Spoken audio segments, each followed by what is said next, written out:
The article Reshaping EU Merger Control stems from an attempt to cover the most recent developments that have taken place, which have been quite significant over the last few years.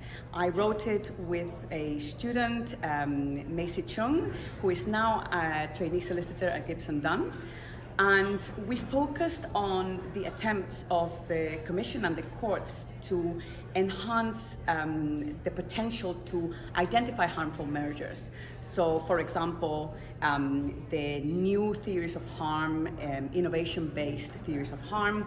We also focused on ways to detect killer acquisitions. So, for example, Article 22 and the Illumina Grail saga, and also the court's recognition that Article 102 of the Treaty on the Functioning of the European Union, i.e. abusive dominance, could be applied in some cases.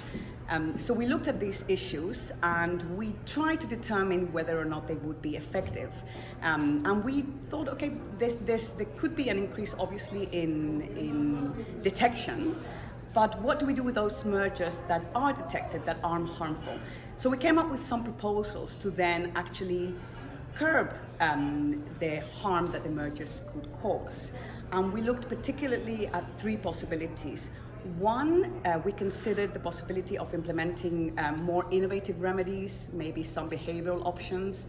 We also looked as a second possibility, the fact that perhaps it would be possible to recalibrate the standard of proof. And finally, as a more nuclear option, we considered the recent literature advocating for an ex post review of mergers. We tried to make the article very didactic so that hopefully it's helpful for merger control students to have insights into what has been happening in Europe since the more economic approach reform of the noughties, and how things have changed and how the institutions are trying to deal with the new challenges that the reformed rules pose.